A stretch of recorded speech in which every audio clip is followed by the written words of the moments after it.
कुछ एग्जांपल्स देखेंगे हम लोग कॉपीराइट इन्फ्रिंजमेंट के, ठीक है। पहला एग्जांपल हम देखेंगे कि कोई भी डाउनलोड करता है कोई मूवी को, ठीक है, from the unauthorised sources like Pikashow, Telegram and all, तो हम लोग उसको बोलेंगे कॉपीराइट इन्फ्रिंजमेंट लगा है वहाँ पे, ठीक है।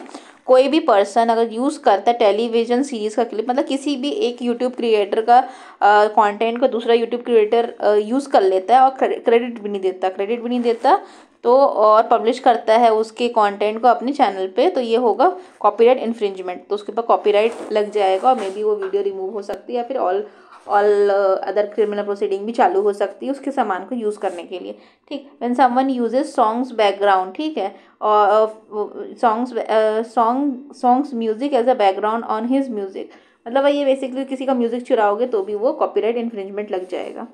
ये वाला एग्जाम्पल हमने कर लिया।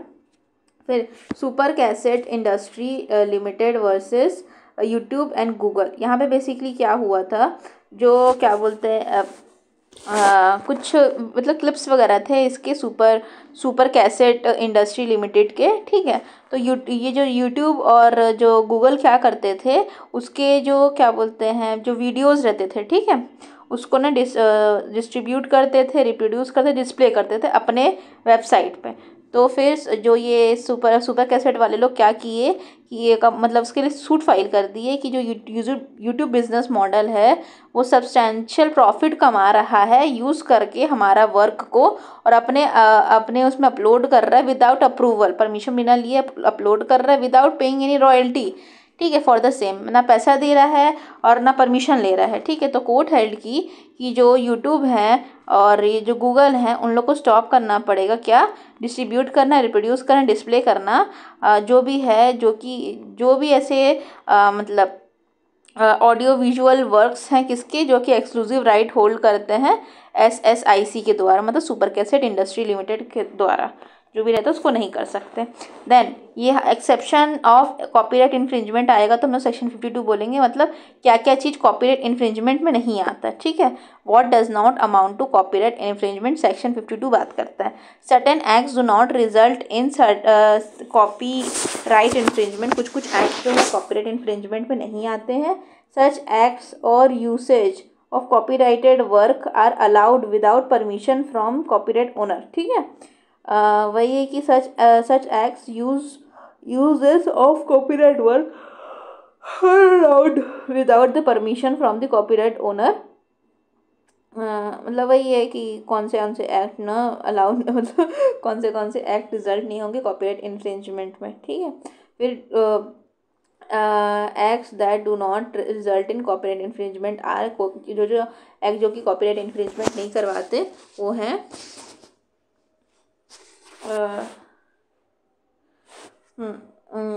Fair dealing with the work, मतलब कोई भी ऐसा वर्क हम लोग कर रहे हैं, फेयर यूज़ बोल सकते हैं यहाँ पे, फेयर यूज़। तो इसमें क्या आएगा, पर्सनल एंड प्राइवेट यूज़ के लिए, रिसर्च के लिए, ठीक है, रिव्यू के लिए, क्रिटिसिज्म के लिए, इसको हम लोग फेयर यूज़ बताएंगे, ठीक है, फेयर यूज़ में आएगा।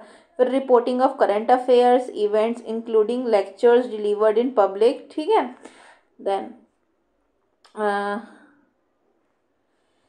फिर कोई भी making copies of computer programs, ठीक है। फिर ये हो गया, ये छोड़ देते हैं, ये भी छोड़ देते हैं। फिर judicial proceeding, work of judicial proceeding, ठीक है। फिर कोई ऐसे लेजिस्लेटिव वर्क हो गया हमारा, ठीक है।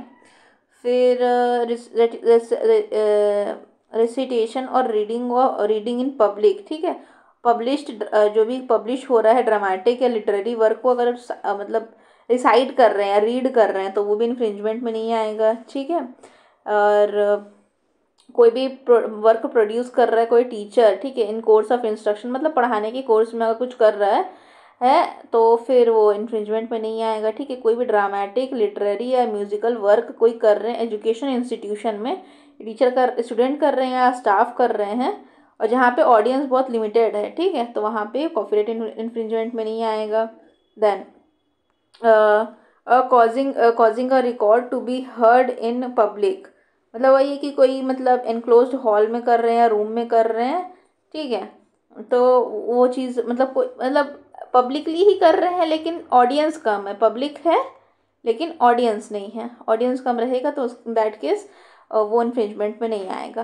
Performance of dramatic literary and musical work in club और society, a performance of for any religious institution a non paying audience, तो पैसा नहीं कमाना है और रिलीजियसली करना है तो फिर वो इन्फ्रिंजमेंट में नहीं आएगा। तो ये हो गया हमारा इन्फ्रिंजमेंट, मतलब 52 में क्या क्या चीज़ें नहीं आएंगी। सम अप कर सकते छोटे छोटे पॉइंट्स में, जैसे फेयर डीलिंग बताएं ना, मतलब प्राइवेट यूज़ के लिए। यहाँ पे क्रिटिसिज्म भी आ जाएगा, क्रिटिसिज्म, और एक और था criticism and research, criticism and education purpose. Education purpose के लिए करेंगे तो भी नहीं होगा। जुडिशियल और लेजिस्लेटिव यूज़ के लिए, मतलब जुडिशियल लेजिस्लेटिव यूज़ के लिए ना, यहाँ पे मतलब उनके द्वारा किया जाता है, लेजिस्लेचर के द्वारा किया जा रहा है इस्तेमाल कोई भी वर्क को, तो वो फिर वो नहीं आएगा क्योंकि सरकारी काम हो जाएगा।